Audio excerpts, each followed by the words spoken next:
Welcome back. You are listening to the home of forbidden romances. Prepare yourself, because tonight's story will leave you breathless. The bullet didn't graze my shoulder. It tore through the expensive Italian silk of my suit jacket and bit into the flesh, a sear of white-hot agony that finally shattered the 30 months of suffocating silence between us. I didn't scream. Omegas of the Vane family were trained not to scream, even when bleeding out on the polished marble of a ballroom floor.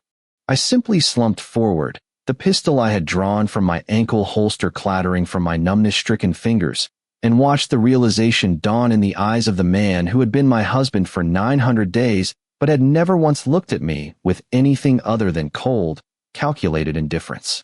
Until now.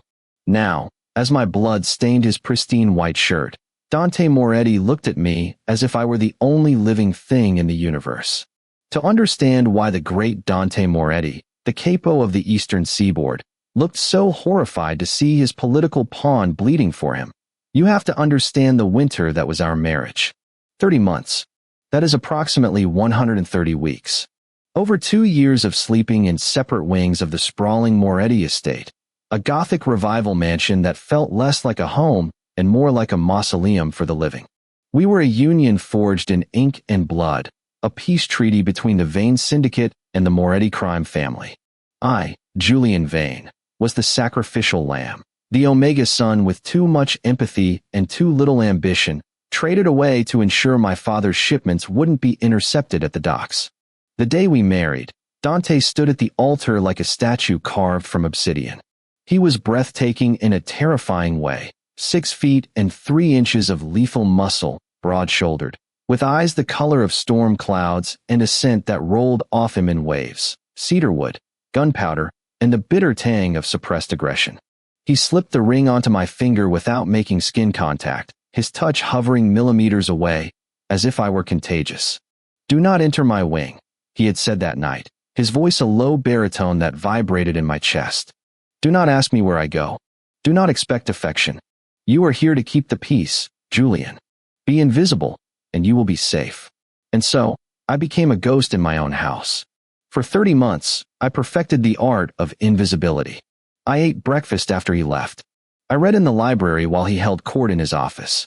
I slept in the cold, silk sheets of the guest master suite, staring at the ceiling, wondering if this celibate, lonely existence was all my life would ever be. The rumors swirled, of course. The maids whispered that Dante had lovers, betas with sharp tongues, other omegas with more curves and less baggage. But I knew the truth. Dante Moretti didn't touch anyone. He was a weapon, honed for war, and weapons do not indulge in comfort. Or so I thought, until the night of the Black Solstice Gala. The Solstice Gala was the mandatory social event of the underworld calendar. It was a masquerade of sharks, where alliances were toasted with champagne and betrayal was whispered behind fans. As the spouse of the capo, my attendance was required. I stood before the full-length mirror, adjusting the cuffs of my midnight blue velvet suit. It was cut to accentuate the slim lines of my waist, the slope of my neck, an exposed expanse of skin that felt vulnerably bare without a mating mark. I looked tired. The shadows under my green eyes were deepening. 30 months of rejection does that to an omega. It withers the soul. "Sir." I turned. It was Elias, Dante's head of security. He looked uncomfortable. "The capo is waiting in the car." I nodded, grabbing my cane. A car accident in my youth, sabotage by a rival family, had left me with a permanent limp in my left leg, another reason my father deemed me damaged goods suitable only for trade. The drive to the venue was silent. The partition was up. Dante sat on the far side of the limousine, scrolling through a tablet, the blue light casting harsh shadows on his sharp jawline. He smelled stronger tonight, his pheromones agitated, spiking with a metallic scent. "Danger. Stay close to me tonight," Dante said suddenly, not looking up. I blinked, surprised he had acknowledged my presence. "Is something wrong?" "Your father is here," Dante said, finally turning his gray eyes toward me. The gaze was devoid of warmth, but it was intense, analyzing me for any sign of treachery. "Lord Vane has been making moves in the south. If he plans to break the treaty, tonight is when he will do it." "I am not my father," I said quietly, a refrain I had repeated to myself 1,000 times. Dante's lip curled slightly, a cynical sneer. Blood is blood, Julian. You are vain. If the order comes, will you stand by your husband, or will you run to the man who shares your DNA? He sold me. I replied, my voice steady despite the trembling of my hands. You bought me. I know where my loyalty lies, even if you don't want it. Dante stared at me for a long moment, his expression unreadable. For a second, I thought he might reach out, might bridge the gap of the leather seat between us. But then the car stopped, and the mask slammed back down. Just don't get in the way, he muttered, opening the door. The ballroom was a kaleidoscope of excess. Crystal chandeliers the size of small cars hung from the ceiling, casting prisms of light over the crowd. The air was thick with the scent of expensive perfume, cigars, and the underlying musk of hundreds of powerful shifters posturing for dominance. I walked a step behind Dante, my cane clicking rhythmically against the floor. He was a force of nature, parting the crowd without saying a word. Alphas bowed their heads. Omegas gazed at him with hungry eyes. I was the accessory, the limping shadow at his heel. Julian, a voice slithered through the noise. I stiffened. Dante stopped, his hand instinctively going to the small of my back, a possessive gesture, not affectionate, but territorial. My father, Lord Vane, stood before us. He was an aging alpha, his face lined with cruelty, holding a glass of scotch. He didn't look at Dante, he looked at me. You look thin, boy, my father said, his eyes scanning me with critical disdain. Is the Moretti lifestyle not agreeing with you? I am quite well, father, I said, keeping my chin high. He is well provided for, Dante interjected, his voice like grinding stones. State your business, Vane. My father chuckled, a dry, rattling sound. Just checking on my investment. Enjoy the evening, Dante. It promises to be memorable. He walked away, disappearing into the throng. A chill ran down my spine. I knew that tone. I knew that specific glint in his eyes. It was the look he had before he ordered the execution of a traitor. He's going to do it, I whispered to Dante. Tonight. I know, Dante murmured, his body tense as a coiled spring. Elias has the perimeter secured. We leave in 10 minutes. But we didn't have 10 minutes. It happened during the toast. The lights dimmed for the host to speak. In that momentary darkness, the atmosphere shifted. The scent of ozone filled the air, the smell of magic, or perhaps high-tech dampeners engaging. I saw the red dot before I saw the shooter. It was a tiny crimson point of light dancing on Dante's chest, right over his heart. Dante was distracted, leaning in to hear his consigliere. The shooter was on the mezzanine, masked by the shadows of the orchestra. There was no time to think. There was no time to calculate the politics, the treaty, or the fact that my husband hadn't touched me in 2.5 years. There was only the instinct that screamed, protect. I didn't shove him. I didn't have the leverage. Instead, I stepped in front of him. I moved with a speed that defied my limp, pivoting on my good leg, placing my body directly in the path of the trajectory. Crack. The sound was deafening. The impact was like being kicked by a horse. The bullet hit me high in the shoulder, spinning me around. I collapsed, my cane skittering away. Chaos erupted. Screams. Gunfire returned by Elias and his men. The shattering of glass. But the world narrowed down to the face hovering above me. Dante was on his knees, his immaculate suit dragging in the spilled champagne and my spreading blood. His face, usually a mask of stoic ice, was cracked open in raw, unadulterated panic. Julian.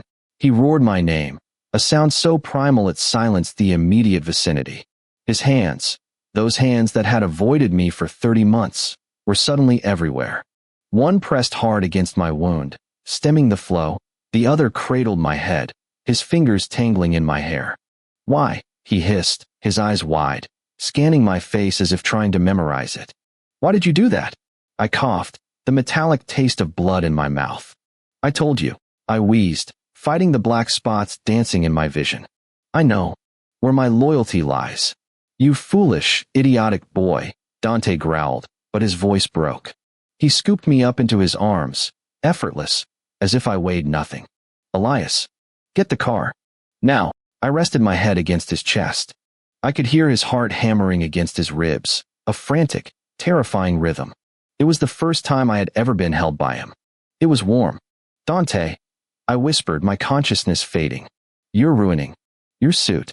Burn the suit, he swore, holding me tighter. Stay with me, Julian. That is an order.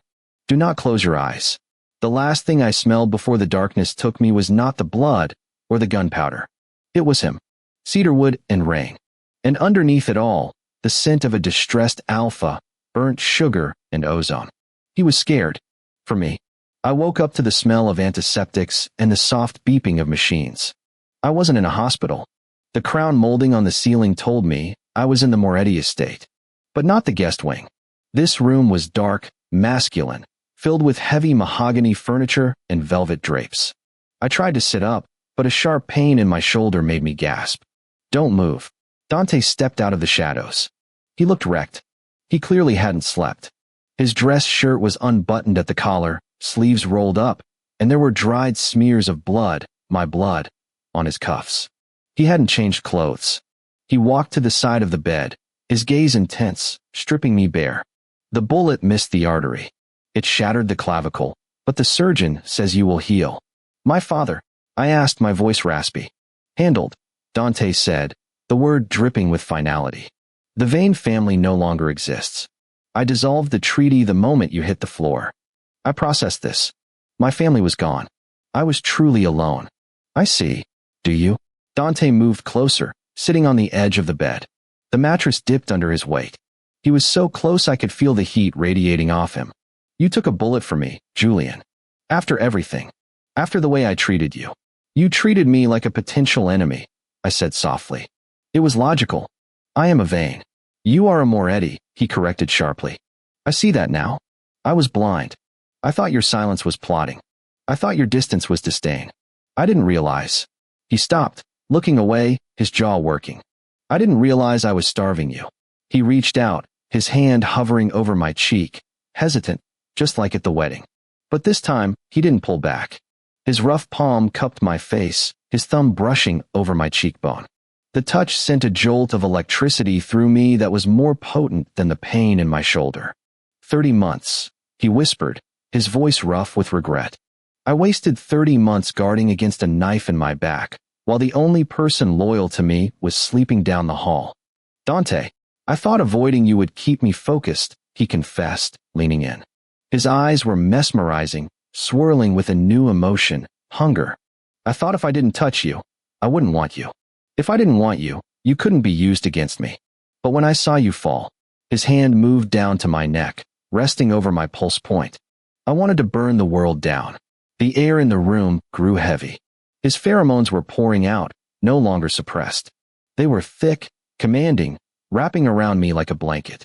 It triggered a response in my own biology, a deep, latent heat that I had suppressed for years. You're safe now, he murmured, leaning his forehead against mine. And I am done keeping my distance. Does this mean I can enter your wing? I asked, a faint, teasing smile touching my lips. Dante pulled back slightly, his gaze dropping to my lips. Julian, you are never leaving this wing again. He kissed me then. It wasn't a tentative, testing kiss. It was a reclaiming. His lips were hot and demanding, tasting of coffee and desperation. He kissed me like he was trying to breathe life back into me, or perhaps breathe my life into him. I moaned into his mouth, my good hand coming up to grip his shirt, pulling him closer. The kiss deepened, his tongue sweeping into my mouth, possessive and dominant. For 30 months, I had been a piece of furniture. Now, I was the center of his universe. He pulled away slowly, breathless, his gray eyes blown wide with lust and adrenaline. I have a lot of time to make up for, he growled low in his throat. Start now? I challenged. Careful of my injury, Dante shifted, lying down beside me on the massive bed. He pulled me against his side, his arm acting as a protective cage. He buried his face in the crook of my neck, inhaling deeply, finally marking me with his scent. Sleep, he commanded softly, his hand stroking my hair. When you wake up, we discuss the new terms of this marriage. Terms that involve you by my side, every second of every day. I closed my eyes, the pain in my shoulder dulling to a background thrum, replaced by the overwhelming warmth of the alpha beside me. The winter was over. The ice had thawed. And as I drifted off, listening to the steady beat of his heart, I knew that the Vane family might have fallen, but the Morettis were just beginning. And this time, I wasn't a ghost. I was the reason the devil had found his heart. And that is how the silent Omega brought the king of the underworld to his knees, not with a weapon, but with a sacrifice. If you enjoyed seeing Julian finally take his rightful place and tame the untamable Dante, destroy that like button. And tell me in the comments, would you forgive a husband who ignored you for 2 years, even if he burned the world down for you afterward? Or is 30 months too long to wait for love? I'll be reading your answers. Subscribe for the next chapter. Until then,